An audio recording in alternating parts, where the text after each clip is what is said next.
Hi, you're watching West Bloomfield 911. My name is Officer David McNeely, and on behalf of Chief Michael Patton and my Deputy Chief Kurt Lawson and my brothers and sisters in blue, I'd like to welcome you all to the show. This is my partner, Zena Daly. Guys, I'd also like to welcome Rene Caruso. Welcome. How are you? And Renee Pothetes. Thank you. Welcome. Hi there. Hi, Renee. I want to just let the viewers just jump right into this. How did I meet you guys? And it wasn't pulling them over. They didn't get a ticket for me. How did I meet you guys? We were asked by your Deputy Chief, Kurt Lawson, to do a customer service program a while back. And I thought it was odd at the time because I don't think of law enforcement as a typical brand of customer service, but it was perfect. I mean, everybody needs customer service, right? So you've never done any other police department prior to that? No, I mean, I'm all over in different industries, but not too much with law enforcement. And by the way, since then, I've now been contacted by the Michigan Police Chiefs Association. Nice. We're getting a lot of interest from fire teams because it turns out that customer service is valuable to any entity, even nonprofits, even government work, right? Everybody needs good customer service values. Well, why don't you tell us what you do and how you're able to incorporate that into police work? Sure. So we run a company called Edison House, Inc., and it's involved with event, I'm a professional speaker at various events, and we speak all over the world. Also publishing, because we have a product like DVDs and books like that. It turns out people like to take this stuff home or share it with their team. Right. And also consulting work. So that's primarily how the business works. And customer service is just something that never goes out of style. Everybody likes. Well, you say you found it odd at first. Why? Tell the viewers why you think it kind of took you aback a little bit about a police department and our brand and customer service. Why do you think it was? Sure. Let's use a more extreme example. Some years ago, I actually did a similar program, customer service, at a maximum security prison in Wisconsin. And I remember when I got the gig, I thought, well, customer service, if you're working in maximum security prison, customer service can determine life or death. That can be quite daunting of a task. Whether you come back the next day, you know. And it turns out that the inmates in a federal penitentiary, they deserve good customer service. You know, we're looking after them in all kinds of ways, right? We're lodging them, we're looking after their rehabilitation, we're feeding them, all these types of things. And so if you think of an extreme example like that as being an example of good customer service or a company, an entity that needs it, certainly law enforcement, certainly fire, certainly city hall, certainly any company that's in business and trying to get repeat business. That's something like you're basically saying you're going to have contact with a community or with people, right? That's right. Even in that setting of a maximum security setting, one wouldn't think, or maybe even think, who cares? But if you think about it from an administrative point of view, where our Deputy Chief Kurt Lawson called you in, I look at it from that perspective. Is it also can cut down on liability or a bad interaction between law enforcement or And doesn't every entity get inspected on some level, either through surveys, customer satisfaction surveys, or inspected by the state?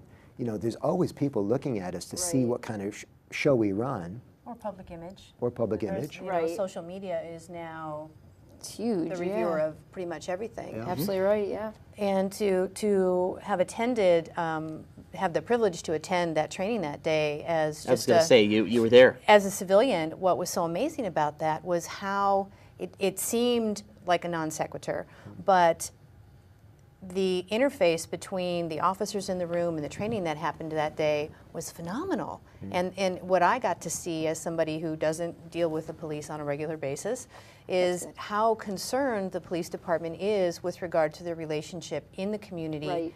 And not just because you want to look good, but you deeply care about the communities that you work and live in. And that was very interesting to me. What was cool, and what is continuing to cool since I've been here for 21 years, is that it's been something that we've cultivated. And as you turn on the TV, unfortunately, it is what it is.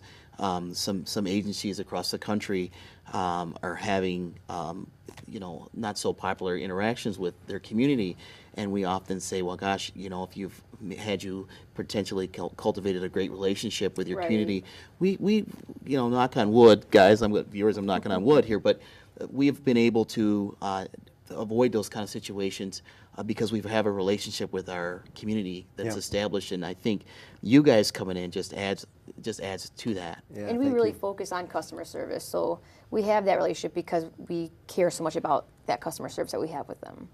Renee, what capacity do you wear? Do you also public speak? Like No. Michael does? Okay. No. Michael's the showman, and Okay. I You're do a behind lot the scenes? of. I'm behind the scenes, Okay. doing a lot of the logistics of getting everything set up, dealing with contracts and administration. As the business is growing and our opportunities are growing, I'm interfacing even more with the potential customers as well as the crowds, which is a lot of fun. So do you ever consult with individual people, or is it typically businesses?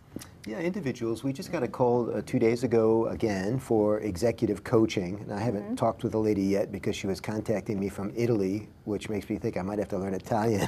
That might be a nice trip. I'm sure that you can do it. I somehow believe that you're going to be able to do that. We'll get some more details on what she wants exactly. But so we get all kinds of, and it's not always a good fit, but we try to not accept the, accept the engagement unless we think we can help. Right. No, you're part of the Rotary also, because I know West Bloomfield has it. That's all the same organization? Yeah, so there are 35,000 Rotary clubs in the world. West Bloomfield has a club. We live in Royal Oak. Royal Oak has a club. Last year I had the privilege of being the district governor for the 52 clubs in this area. What does that mean? That sounds pretty... It meant I was visiting a lot of Rotary clubs. You're I ate busy. I ate a lot of Tell me chicken. you're busy. Well, Lots of what chicken. what is the Rotary Club? It's a service organization, so we do nice things for people we'll never meet. Okay. And if you think about that in terms of customer service, here's an entity, a business entity, because there's a lot of money involved with raising funds for these types of people.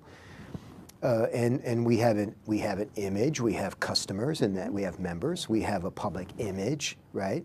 So I talk about customer service with Rotary a lot too, because we need to look after our image, right? Right. A lot of times, I always joke about this, that the club, by definition, treats its members better than everybody else. And of course, we don't want to be like that. It's just the natural Right. way is that.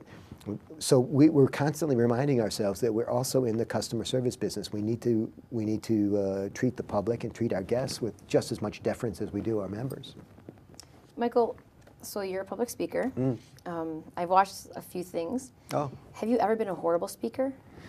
People How did you ask start that, off? have I ever had? Because that's a scary thing. It's a scary thing. Well, I came up through the music business, so I toured the country in a rock band with my brothers, so we had a Okay. lot of practice in front of live Crowds audiences. and- okay. We opened for acts like Rick Springfield. And Do you Corey sing? Hart.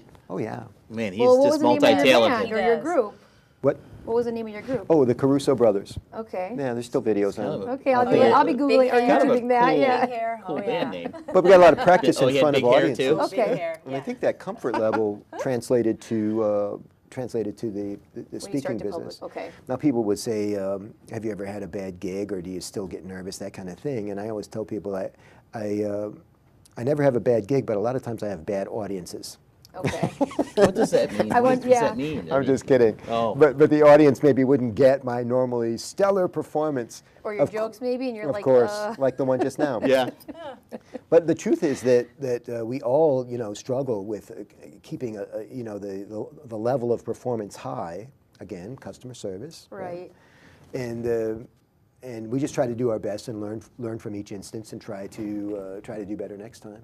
So I try not to have any bad gigs, to answer your question. Okay. Well, as somebody who's seen him hundreds of times, there are, and it's not about good days or bad days. It's just some days you're more connected with the people Okay. you're talking to. So you say they're- and other days you're not. Maybe they're ready to receive you more. Sure. I know when That you makes guys sense. came, Yeah. when you guys came, and I know you were just observing us, and then you fired a couple questions. I think you can kind of feel, or it sounds like you can feel if they're engaging you or they want to receive the information. Because I knew I was, I'm curious Yeah. as to what you guys were going to talk about. And by the time you were done, I says, "Man, I love this guy. He's amazing." Yeah, it was an And- interesting group for me because, as I said, it was I'm just getting into the law enforcement niche right now. Everyone in the room had guns. Yeah, that was Be a, careful what you Imagine say. that could Yeah. put you off a little that was a bit. new experience for me. You look pretty comfortable. Well, She was in the back of the room. and it was such a and it was a tight group. That was the Yeah. other thing that was very interesting, and that can be good or bad, right? Because the group can be so tight that an outsider coming in has difficulty connecting because they're receiving you well. Yeah. yeah, That makes sense. yeah, and that just wasn't the experience. And, It was and I'll add fantastic. this too, Z, you've been an officer for a while, and I've been an officer for 23 years total. I'm just going to say it is what it is. Customer service, well, what's that mean?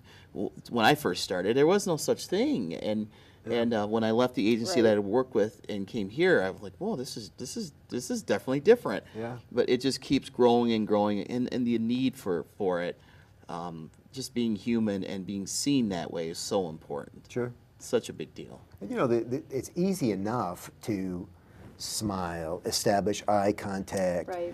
paraphrase what the person just told you, offer a compliment or a kind word. But we get so busy working sometimes that we forget to be human, right?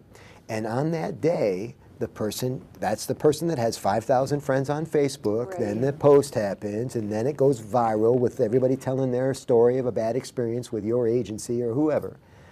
And I just think to the extent that we can stay in front of it, it's like any kind of training, you know, you need to be reminded once in a while about best practices. Right. I mean, I think we've probably all had an experience where you've gone to a grocery store and the teller or the checker, it's not that they're unfriendly, it's just that they barely acknowledge you. Yeah. Right. And they're talking over their shoulder, perhaps with the teller next to them about going on break, or, oh, they're tired of working and they've been doing all this other stuff, which I understand, but not only is that being voiced in public, but the customer right there in line, I'm happy to interact. I'm glad that there's somebody there who's working with me and that I'm able to come to this place for business, but it sets a tone, and even if they don't realize it. Here's That's another very easy, true, actually. another Yeah. easy trick. Like, everybody has a favorite word. Did you know that, Zena? No. Yeah. Mine is awesome, though. I don't think so. No? I think it's your name. Oh, yeah, that's good, too. Yeah. Awesome's a good one. But you respond. See why I got him and her on this show. You respond You to see your why name this more than was any like other they're word, just right? True. Look at, are you guys pulled in yet? Come on, can you guys not feel them right now? So here's the tip. In almost every business, we have the opportunity to learn that person's favorite word. If they've given you your credit card so that you can process it, their name's on the credit card. If they, in your case, license and registration, Right. they've given you their favorite word. Oh. So you want to call them by their favorite word during the interaction. And when I teach Right. presentation skills, like sales training, for example, if my sales guy is in a 30-minute sales presentation, I say you want to use the person's favorite word at least 3 times. Once at the beginning, once in the middle, and once toward the end. Because that's what makes you psychologically attractive. It's an easy enough thing to do if you're not too busy working. So when I pull somebody over and they say, I'm Dr. So-and-so, I shouldn't ignore the fact that they said, I'm Dr. So-and-so, and actually address them as, okay, Dr. So-and-so. It's probably important to him that you know that. Yeah. And then if you don't recognize it, if you don't acknowledge it back to him, he's not sure that it landed. Now, Okay. what you do with that information, of course, is up to you after that. Right. But step 1, check. Okay, I get it. You're a doctor. Yeah. Yeah. And it's not just doctors that would want you to know who they are. I imagine people that get stopped are in a hurry to get someplace, or they have an Right. excuse for why they were speeding, for example. Well, they may be nervous. Let's face it. I mean, as long as I've been an officer, when I see one behind me, I still feel weird. It's kind of a eerie Yeah. feeling back there. So they're going to be nervous about it. So that's a way to cut through the ice there. You bet. Well, and it also establishes, if you think about it, it establishes a mutual respect. You're not, you guys are hired to protect our communities. Right. And if somebody's speeding, they're speeding, or they ran a red light, they ran a red light. That's your job. But you establish a level of mutual respect by calling them Mr. So-and-so, Miss So-and-so. Right. Now, this may sound really old-fashioned, but I was raised at a time where I always had to call somebody Mr. or Mrs. or Sir Right. or Ma'am until I was told otherwise. But it instantly gives you a baseline of this person's not trying to take advantage of me. I'm here because I need to do something and we need to communicate. It shows them respect as well. Yeah. So they feel like we're respecting them. Yeah. Okay, so Michael, since you're the speaker, have you had people? By the way, I'm also a very good listener. but nobody ever introduces me like that. Every time I address Gotta you, fire those Michael, questions out. since you're the speaker, every time.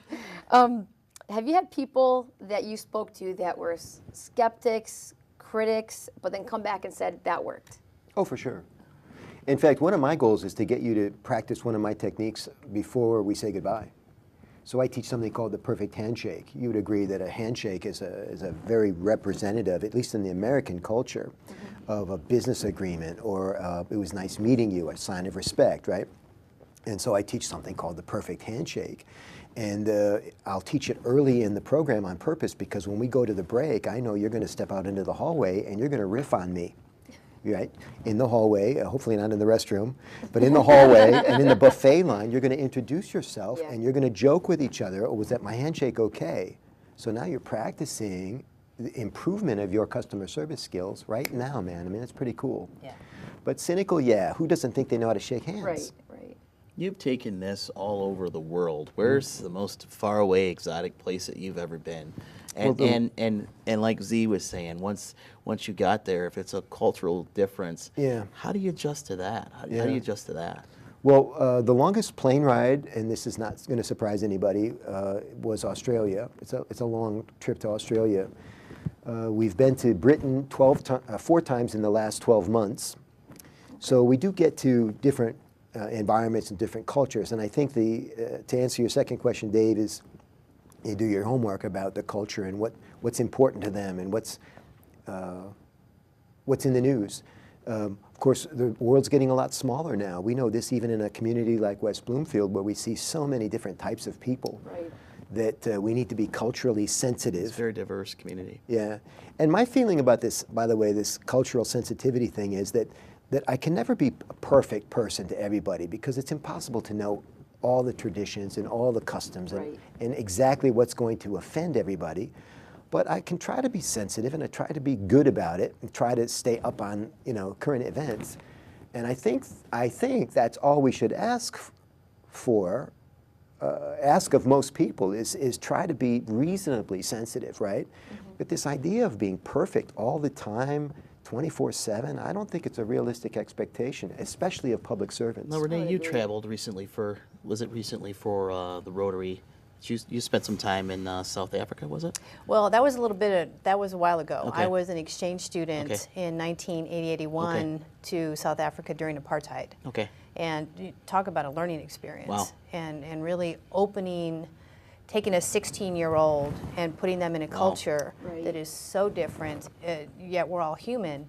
And what it instilled in me was a sense of, I am such a small part of something that is so big. Wow. And I really had an opportunity to start to appreciate humans in a different way. Wow. And I think to extend something that Michael was saying, one of the most important things we've noticed, like this year, Honduras was phenomenally interesting, and then to Thailand, observing what people do. How do they greet you? How do they interact? Thailand, you don't put your hand out right away, because that's not the way they greet you. So you watch what they say, you ask them how to do a proper greeting, you take interest in who they are and how they interact. I find that if you do that, if you do that, if you take a few minutes to ask someone that may be a little bit different from you, a culture or whatever, I feel like they appreciate you more if you ask, because you're trying to educate yourself, and because you could easily offend somebody.